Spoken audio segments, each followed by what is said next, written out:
వృషభ రాశి వారికి ఈ వారం చాలా అనుకూలంగా ఉంది. ద్వితీయంలో గురువు, భాగ్యంలో రాహు. ఏ పని చేసినా సరే ముందుకు వెళ్ళడం, విదేశీయానికి సంబంధించిన విషయ వ్యవహారాలు చాలా బాగున్నాయి. విదేశాలకు వెళ్ళి చదువుకోవాలనుకున్న వారికి మంచి అవకాశాలు కలిసి వస్తాయి. అలాగే ఉద్యోగపరంగా, వ్యాపారపరంగా ఇటువంటి ఇబ్బందులు ఏమీ ఏర్పడవు. గత కొంతకాలంగా ఫైనాన్స్ పరంగా ఇబ్బందులు పడుతున్న వారికి ఈ వారం మంచి అవకాశాలని చెప్పవచ్చు. వృత్తి ఉద్యోగాల్లో చాలా బాగుంటుంది. వ్యాపార వృద్ధి చాలా కలిసి వస్తుంది. ఒక వ్యాపారాన్ని కొత్తగా ప్రారంభించాలని చూస్తారు, అది ఈ వారం ప్రారంభించవచ్చు. అయితే వైద్య వృత్తిలో ఉన్న వారికి చిన్న చిన్న ఇబ్బందులు అనేవి ఏర్పడతాయి. వాటి విషయంలో జాగ్రత్త తీసుకోవాలి. జీవిత భాగస్వామి సలహాలు, సూచనలు ఎక్కువగా పాటించండి. ఏదైనా కష్టం వచ్చినప్పుడు నలుగురితోని షేర్ చేయకుండా మీకు మీరుగానే పరిష్కరించుకోవడం అనేది ఈ వారం చెప్పదగిన సూచన. భాగస్వామి వ్యాపారాలు చేసేటప్పుడు కొన్ని జాగ్రత్త వహించాలి. మీకు భాగస్వామి వ్యాపారాల కంటే సొంతంగా చేసుకునే వ్యాపారాలు కలిసి వస్తాయి. ద్వితీయంలో గురువు అనుకూలంగా ఉన్నందువలన ఏ పని చేసినా నిర్విరామంగా సాగుతుంది. కొన్ని ప్రయత్నాలు అనుకోకుండా కలిసి వస్తాయి. ఒక ప్రాజెక్ట్ అయినా ప్రారంభించాలి, కొత్త బిజినెస్ స్టార్ట్ చేయాలి అని అనుకుంటారు, అది ఈ వారం నెరవేరే అవకాశం ఉంది.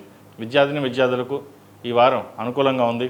వైద్య వృత్తిలో ఉన్నవారికి, సాఫ్ట్వేర్ రంగంలో ఉన్నవారికి, బ్యూటీషియన్స్, కాస్మెటిక్స్, ఆర్టిఫిషియల్ ఇంటెలిజెన్సీ ఈ రంగంలో ఉన్నవారికి ఈ వారం చాలా అనుకూలంగా ఉందని చెప్పచ్చు. అయితే ఏకాదశంలో శని శుక్రులు మిత్రులే. శుక్రుడు గురువింట్లో ఉన్నారు. ఒక కార్యక్రమానికి శ్రీకారం చుడతారు. ఎన్నో ఏళ్ళ నుంచి ఇబ్బంది పడుతున్న ఒక పని ఈ వారం పూర్తవుతుంది. అలాగే ల్యాండ్ సేల్ చేయాలనుకుంటారు, అది ఈ వారం నెరవేరే అవకాశం గోచరిస్తుంది. రియల్ ఎస్టేట్ రంగంలో ఉన్న వారికి ఈ వారం కొంతవరకు అనుకూలంగా ఉంటుంది. చేసే ప్రయత్నాలు ఎటువంటి లోపాలు లేకుండా ముందుకు సాగుతారు.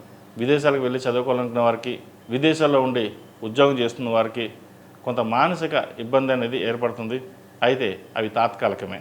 ఏది ఏమైనా మన సంకల్ప సిద్ధిరస్తు అన్నట్టుగా మీ సంకల్పమే మిమ్మల్ని ముందుకు నడిపిస్తుంది. ఈ రాశిలో నిర్మించిన స్త్రీలకు ఉద్యోగపరంగా, వ్యాపారపరంగా సానుకూల పరిస్థితులు గోచరిస్తోంది. వివాహాది శుభకార్యాల్లో ఘనంగా నిర్వహిస్తారు. శుభకార్యాల్లో పాల్గొంటారు.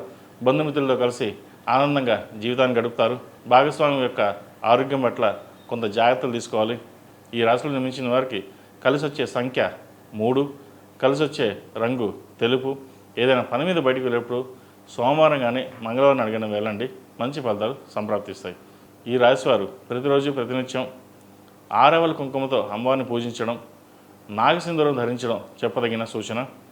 ప్రతిరోజు ఓం నమః శివాయ ఒత్తులతో దీపారాధన చేయండి, మంచి ఫలితాలు సంప్రాప్తిస్తాయి.